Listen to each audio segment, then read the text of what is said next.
Yeah, you're gonna be bald too. All right, I'm done. Kids, did he just say he's bald? There's hair there. Maybe. I think it's because we call you Hat. He's like, he needs a hat. He needs a hat. Yes. That's a big part of it. Yeah. So anyway, we are definitively live. A hat. We're back. I got to switch over and just see what we've got for the 16 subscribers on Front Porch Political Talk on YouTube. And the 100 and or wait, how many is it? 99. No, there's 99 followers on Facebook. So eventually the news will get out and we'll have people commenting, and I'm sure some folks will have the response of, well, it's about damn time. Oh, so we did pick a couple of topics, some things to talk about. Do you have a preference in the order that we talk about these things? No. Let's first, I think we need to inform everybody that I'm sick. Yeah. The Mexican beer flu has caught me finally. So this episode, I'm tired. I've read these articles a couple times. My retention on them has been pretty low. That's okay. Everybody, forgive me. That's okay. So I'm wondering, do we want to talk about vaccine mandates then? No, because there's some things that I want to talk about with the Rittenhouse case. Okay. All right. We can definitely jump to the Rittenhouse case first. Mainly want to stay at the 60,000 foot level. Yeah. When it comes to the Rittenhouse case. I think we can, I'm no legal scholar, but I think we can agree that the prosecution did a miserable job. Oh, check it out. Yep. There we go. Patton's working his magic. So for anybody that might have been under a rock or not paying attention or not watching, the backstory is a 17-year-old Kyle Rittenhouse decided to take a med kit and an AR-15 and cross into Wisconsin, Kenosha's Wisconsin, right? Yes, from Illinois. Kenosha, Wisconsin, and quote unquote help out against BLM rioting and other nefarious activities at the time.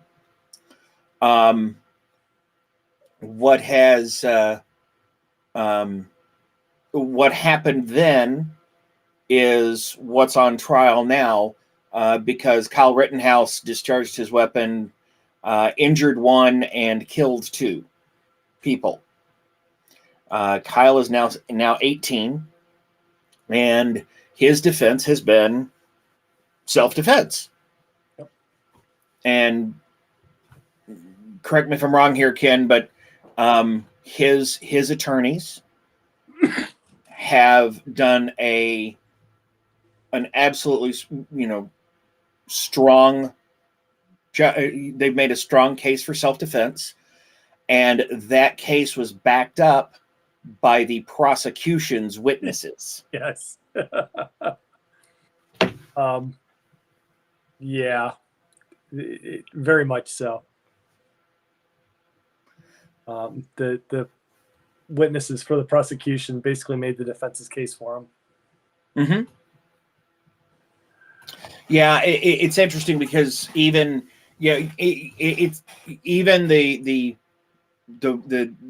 person that was shot said he didn't pull the trigger, he didn't shoot until I was coming after him and went to grab his gun. Right.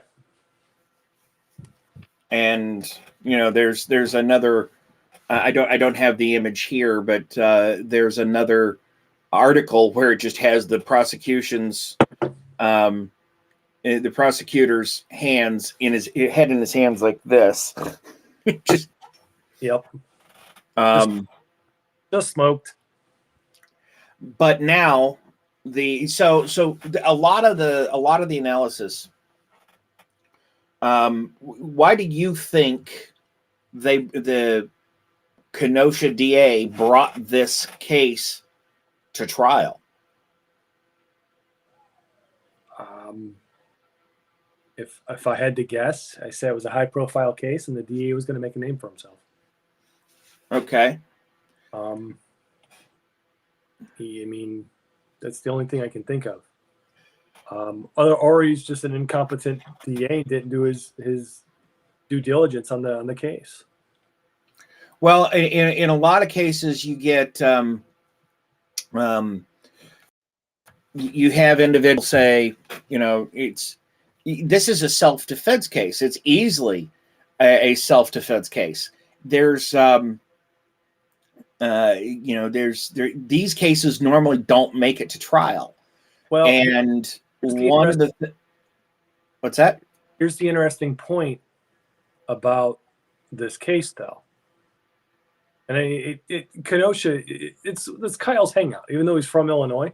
Yeah, apparently hung out in Kenosha. Okay, he crossed 5 states. Right. But what he did do was cross state lines. Mm-hmm. And that's where things get a little interesting. Because, that's right. Bring a firearm you bought in Illinois to a riot going on in Wisconsin. Well, it depends on the state gun laws in each state. I mean, I know that's true for like going from Pennsylvania into New York, because New York doesn't allow for out-of-state weapons to be brought in. I don't know if that's the case between Illinois and Wisconsin. I doubt it, because there's a lot of hunting that goes on between those 2 states. Yeah. But then we're not talking about a hunting rifle. Nope. We're talking about an AR. We're still talking about a rifle. We are not a handgun. But here's the theory that a lot of folks are putting out there, is that the reason that the DA brought this case was solely to quell the street justice that was screaming for Rittenhouse's head, that it was to appease the mob. That could be.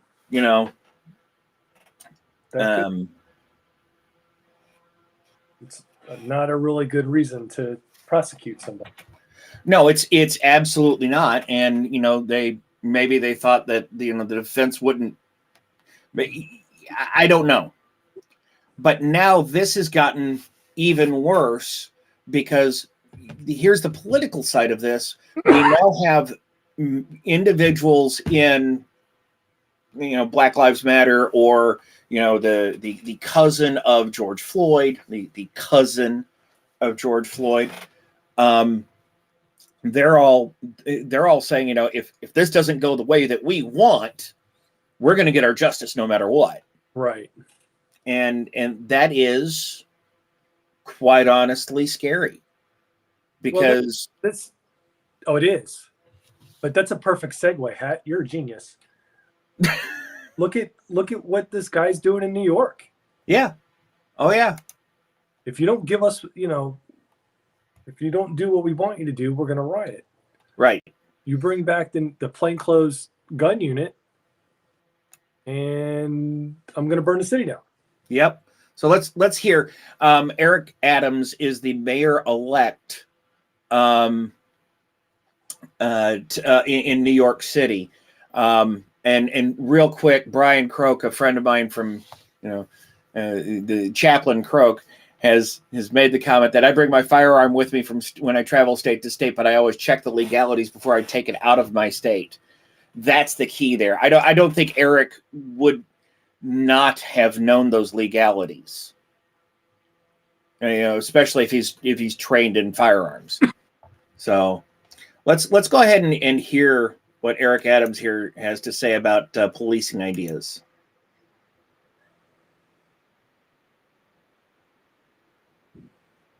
I don't have any volume. Okay.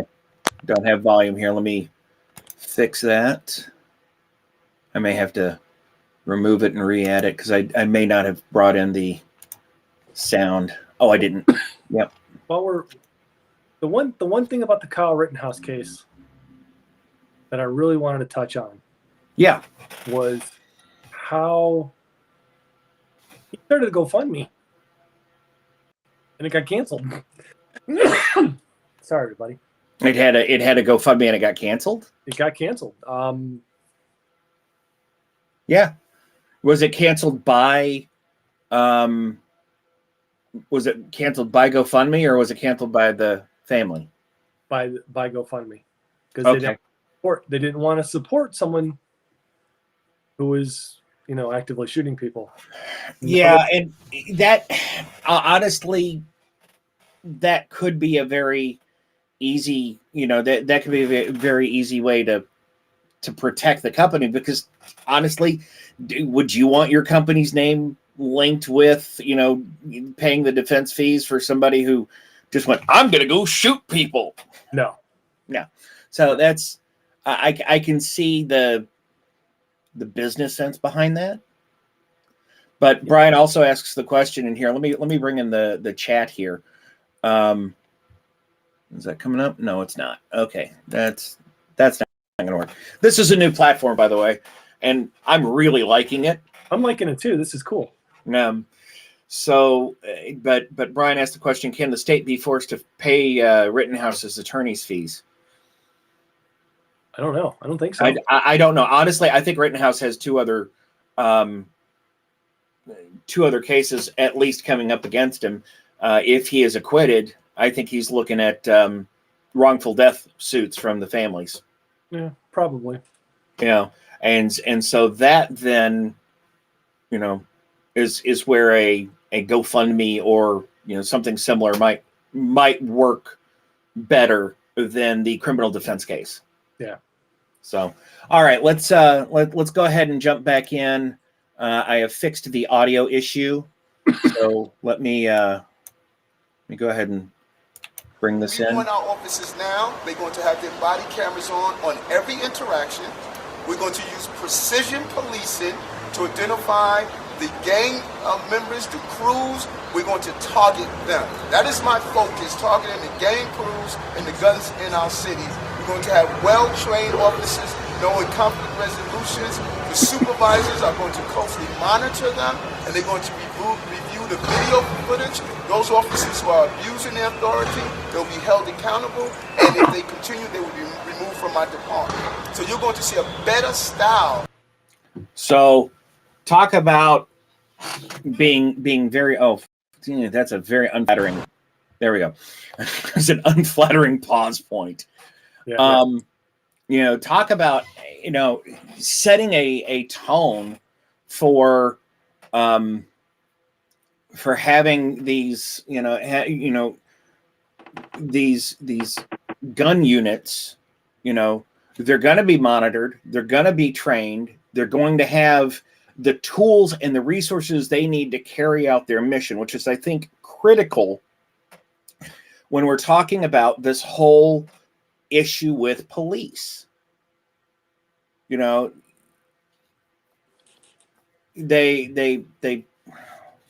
where was it that they had the vote? Was it Minneapolis? Yeah, Minneapolis voted not to do away with their police organization. Yes. And replace it with a Department of Public Safety. There are things that can be done to help both sides of this conversation. And training and outreach and communication are key in those. Training is.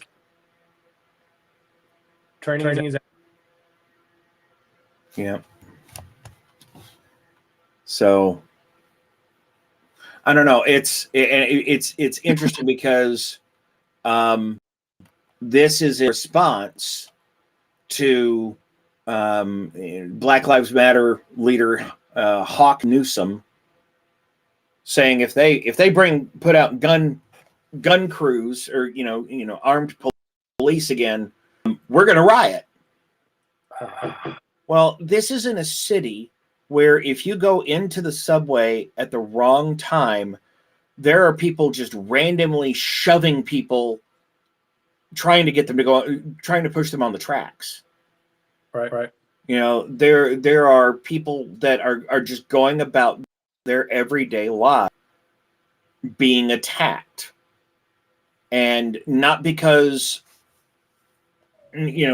somebody's got a chip on their shoulder or has anything like that. It's just because people feel that it's the thing to do.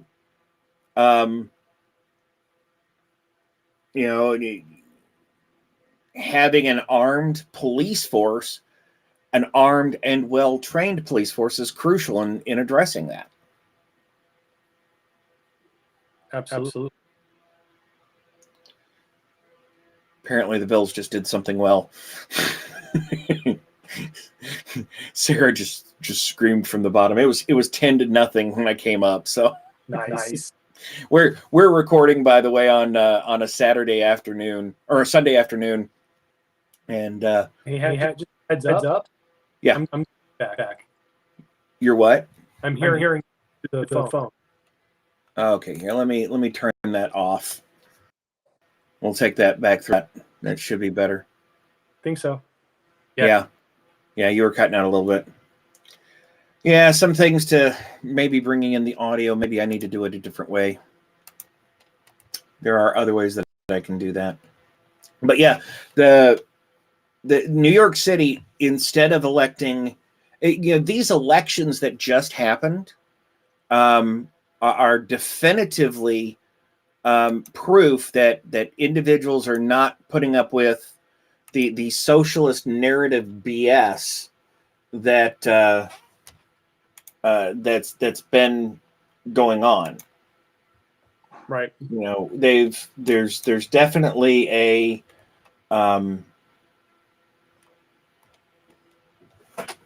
there's definitely a lack of enthusiasm for the socialist movement.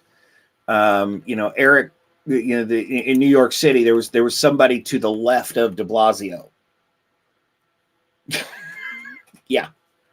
There was somebody to the left of de Blasio. So when we look at, Eric Adams, he's let's see, hold on a second. Who is, I remember hearing, he spent 22 years as a New York City police officer, and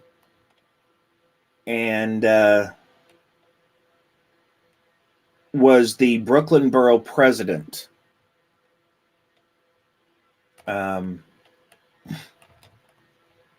So pretty good credentials there. I'm actually excited to see a change in tone for that. That's a bit of a realistic tone.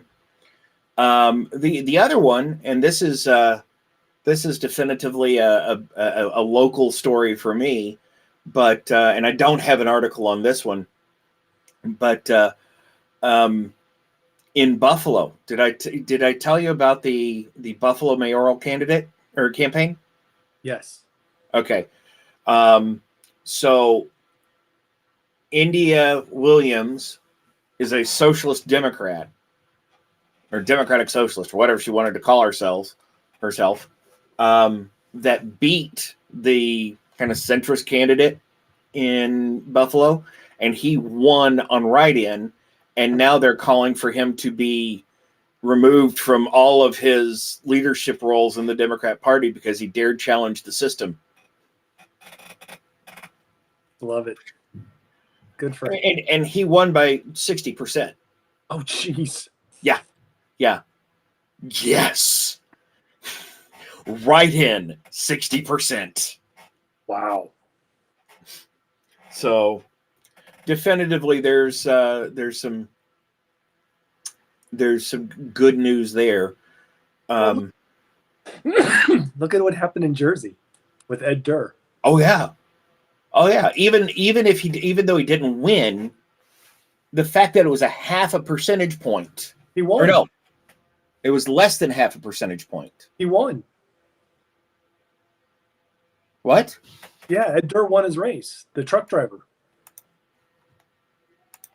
Are you talking about the mayor, the governor of No. New Jersey? No. State Senate. Okay. Ed Durr is a truck driver that actually beat the New Jersey State Senate president. Oh, wow.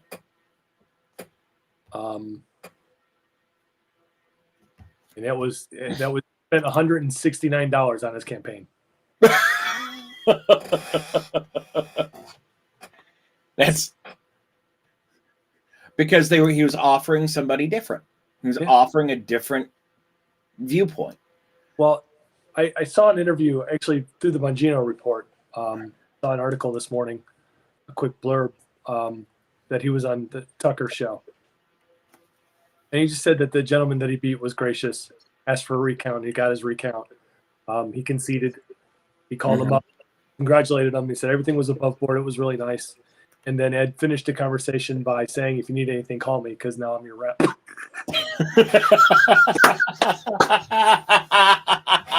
That's awesome. That's awesome. You're winning with grace. Winning with grace. So, the race that I thought you were talking about was the one for governor. Between Murphy and Getawell. Murphy was the incumbent governor, and New Jersey was a state that Biden won by 16 points. Yeah. And a businessman named let's see, what was his Jack Chiatarelli. I'm butchering the name, I'm sure. It was within less than half of a percentage point. Days after. And so it just wiped that lead out. So the 2022 elections are going to be interesting. yes. Yes, they are. Speaking of that, I want to talk about Virginia too, the Virginia elections. Yeah. With the lieutenant governor, whose name is eluding me right now. Winsome Sears. Yes. Black, female, Marine veteran, Immigrant. Is she an immigrant? Jamaican immigrant, Republican. God bless her. Yeah. But the backlash that came from the mainstream media on her was Still is. it's stupid. Still is. Oh, she's the black mouthpiece for white supremacy. Yes. She's What? Oh, I'm sorry. I'm sorry. We're talking about a Marine. Really? Yeah.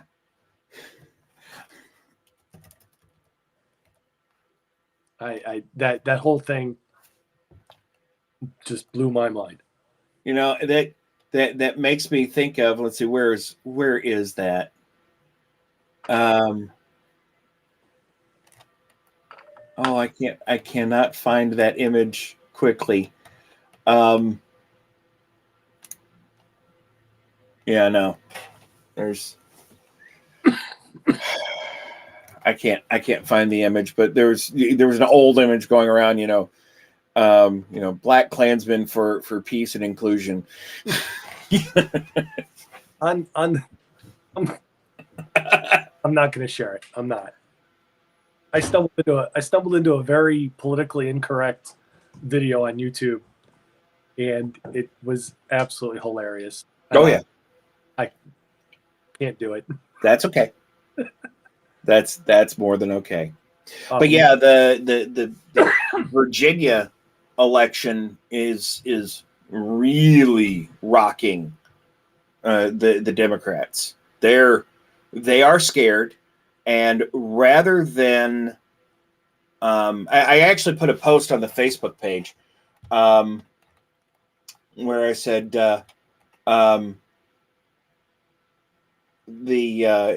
when they were talking about, I listened to CNBC, and on the spot analysis said this is a whiter, older electorate than 2 years ago.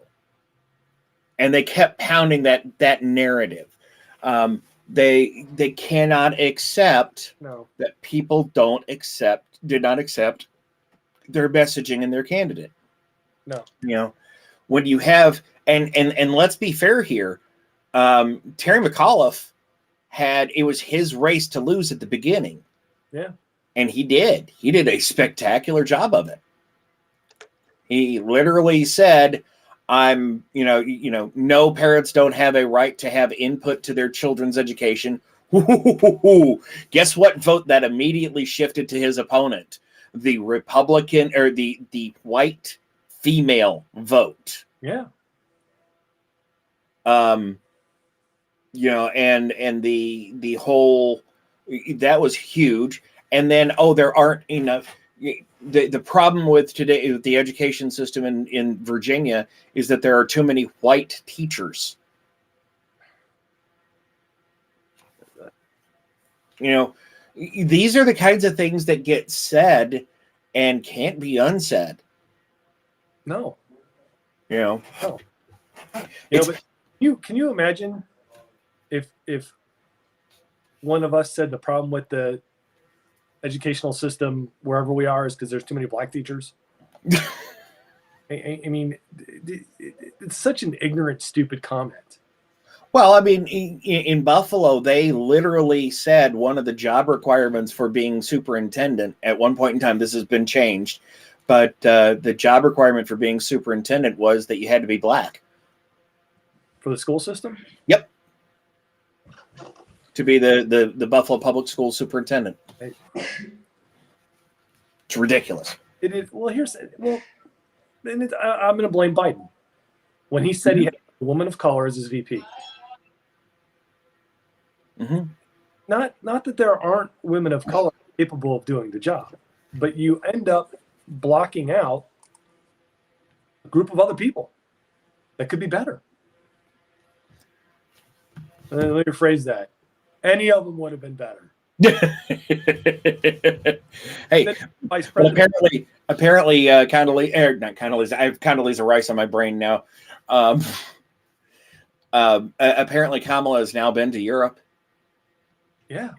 Yeah. Did you see the video where she broke out the French accent in France? Yes, I did. And they embarrassed us. I was disgusted. Oh, Biden falling asleep at the climate. No, I'm not. He needed his nap. And those guys drone on and on and on. It could have been.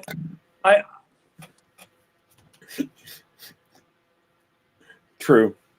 At any point in time, you could have taken that picture and half of them would have been asleep. I'm not gonna. It's funny. Don't get me wrong. Yeah. But just the fact that Kamala, our vice president, couldn't primary her own state. Yep. Now she's the president of the Senate? Yep. Really? Mm-hmm. Yeah. He'd have been better off. He'd have been better off asking Joe Manchin to run with him. Would have saved having to fight for that vote. Yeah.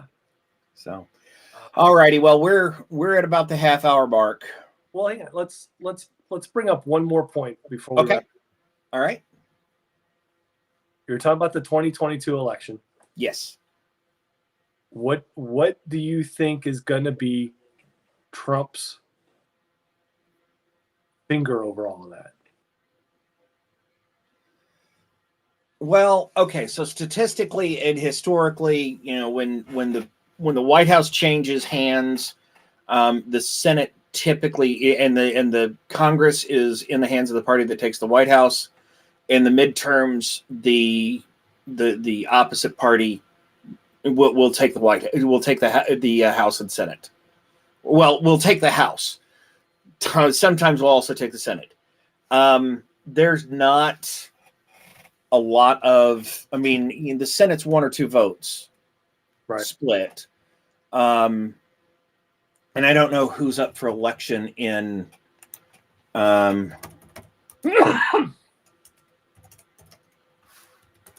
yeah. Okay, so Senate's the Senate is sitting at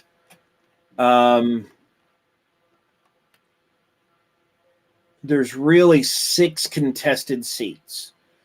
In Nevada, Arizona, Wisconsin, Pennsylvania, North Carolina, and Georgia are really the contested seats. I don't see, the let's see, Washington, Oregon, California all have votes or all have races. Those aren't going to change in the Senate. Colorado might, depending on how Colorado leans at that point. Wisconsin's going to be a toss-up. It's going to be a question mark. And I think a lot of that's going to be based on how the electorate continues to react to some of the issues in that area. Right. Pennsylvania, I think a lot of that's going to depend on how COVID and economic recovery attempts push.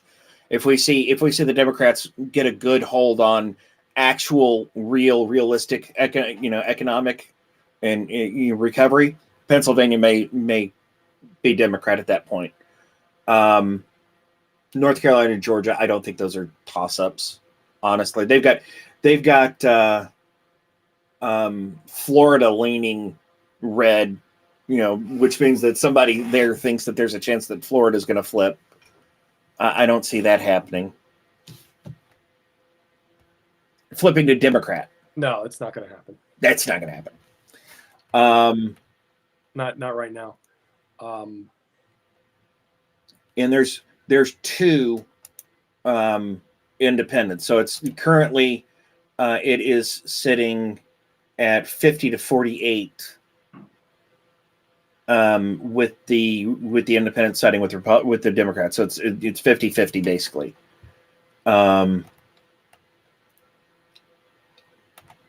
Now, as far as Congress, I do not question that the number of seats needed to take the Senate or the House. I have no doubt that the House is going to go back to Republican hands. Because all of the far left activity is sitting in the House, and they're going to pay for the squad. You think so? I think after some of the crap that's gone on this time, especially with the mandates, and especially with the infrastructure bill, and especially with the Build Back Better plan, which is going to be on our next thing of conversation. I don't see the Democrats holding onto the gavel. Now, that being said, if the Republicans run crap candidates, then all bets are off. Right. But how much does Trump flip that scale? I think if candidates follow the mantra of, support me, but just depending on the district. I mean, in a deep red district, yeah, I mean, Trump can be right next to you having a hot dog eating contest. Yeah. But I don't see it helping. Part of the reason that they say that Virginia went the way that it did is because the candidate said, okay, Mr. Trump, thank you for your support. I appreciate your endorsement, but really I need to run this campaign and campaign on my own. Right. I know you want to help me by doing these things. And everyone's like, oh, he's distancing himself from Trump. No, he didn't. He did not distance himself from Trump. He utilized Trump as a valuable tool in his multifaceted toolbox. Yeah, and Trump is much. He's smart enough to know he's decisive, and if a candidate asks him to, hey, step back, help me if you can, but let me do what I got to do, he's going to do it. Yeah, agreed. Maybe a couple jabs at you on the way out because his ego's been hurt, but well, that depends. Yeah, that depends. But it's amazing because on the other side of the coin, I think what you're going to see is a lot of Democrat candidates try and line their opponents up with Trump or say that they're like Trump. Referencing back to that Buffalo article or that Buffalo issue, Andy Walter actually tried to make Byron Brown look like a Trump supporter. Byron Brown has been a centrist Democrat for decades, and he has a proven track record where he didn't even want to meet. He wasn't. I don't even think he met Trump when he came to Buffalo. Oh, wow. So, yeah, saying that he's going to be some, Trump loving, well, because he spent money that the Trump administration gave to New York State to give to Buffalo to help with COVID. He's suddenly a Trump supporter. No, see, and that's one of the problems with our society, man. It's not Trump giving you money. Oh, money for COVID. He's not trying to buy. It's kind of like the whole vaccine thing. If Trump had won, the people that are pushing the vaccine and saying that everybody needs to get it and the science is real and yada yada, every single one of them, well, I won't say every single one of them, but a good majority of them would not be nearly as vocally supportive. And a good number of the people that are questioning the vaccine, which I have, I actually need to get my booster, would be less questioning of the science and all of this. There's a lot of, there was a phrase that I heard that is one of those you can't argue with. The virus is real. Raise your hand, Ken. The numbers are inaccurate, and the fear is political. Yeah. On that note, I got to remember where I saw it. I think it was actually at the gym. There's a chart. Mm-hmm. Okay.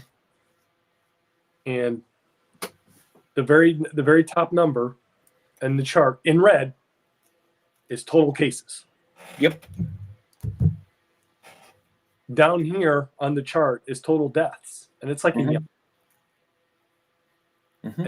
It's just this subconscious messing with your mind. Yep. And it's Mark Twain has a quote. There's three kinds of lies. There's lies, damn lies, and statistics. Yep. And when we talk about what that means when it comes out to this is people can present the statistics. It's kind of like saying, okay, here's the total population, and oh, by the way, here's on a separate scale, but it looks the same because we're going to put it higher on the chart. Here's the number of people that are left-handed. Right. You know what I mean. You can present numbers in such a scary way, and it's even worse because then in New York State we have this stupid, they called it the HERO Act. So if the governor deems the infection the percentage of positive cases compared to the either 1,000 or 10,000 population rate, they can force businesses that do not have 100% vaccinated staff to wear masks indoors. So at my office, everybody has to wear masks when they're not sitting at their desk because the virus doesn't fall down lower. Right. Yeah. The whole mask mandate is ridiculous. Yeah. Your cloth masks that aren't. I shouldn't say ridiculous. That's a gross exaggeration, because if you're sick and you're coughing and sneezing, it's catching those big giant mucus globules before they get. Yep. So they do some help. They do some good, but it's not. They're not force fields like everybody thinks they are. No. Wearing an N95. No. If you're just wearing a dust mask, you're not saving protecting yourself from the virus anyway. Yeah. Well, the funniest thing I went shopping and I go to the grocery stores, and I'm doing the social distancing thing, but not because I think that it's going to help save lives or anything. No, I just don't want to be that close to people. Right. But there was a guy in front of me at the grocery store. I kid you not. He had on 2 layers of masks, rubber boots, and rubber gloves, and full long sleeves. He might have been sick. I don't mean little nylon gloves. I mean full on chemical protective rubber gloves. I've seen some people out like that, and some of them have immune problems. They're already well, and for me, my answer to that would be, well, if you're worried about it that badly, there is such a thing as Instacart. Well, you just gotta get out of the house sometimes, man. Yeah, that's true. That's true. I saw a woman in the store. That's before I left Florida. And she had on a mask and a face shield. Yep. Now, seen a lot of those. I get the face shield because if people are coughing and sneezing on you, it's not getting in your eyes. Yeah. It looks stupid, but I get it. It makes sense. And some people were talking about her, and I just, she might be sick, guys. She might have cancer or some other system, and she just wants to get out of the house. Yeah. Paranoid freak stick, but either way, I wasn't going to go there. Yeah, I know. All righty. Well, I think we need to wrap it up. I agree. We're about 45 minutes in. Hey, this has been a blast. We're going to do this next week. We are. Same bat time, same bat channel. Absolutely. And we'll try and get the computer working, because I think you're on your phone still, aren't you? I am on my phone. Yeah. So for the folks that watch this, for the audience, we are working to bring the show back, obviously in a different format. You get to see our faces, get to see the things, the looks that we give, news articles, that things like that. And as you watch, there is if you join us on the live stream, there is a chat, and this works on either Facebook or YouTube. This is going out live at the same time to both Facebook and YouTube. Yay, technology! And I will probably download the audio and upload it to TalkShoe as well. We'll have to update the webpage. There's a lot to do, but what was the phrase you said, Ken? We've got to get this back. All right. Thanks for watching, everybody. Enjoy the weather, enjoy the football, and we'll be back next week. Maybe with a little bit more tech, maybe with an actual intro and stuff. I don't know if I'll have a chance to do that, but we will be using different words in a different order. Thanks a lot for watching, everybody. Have a great day.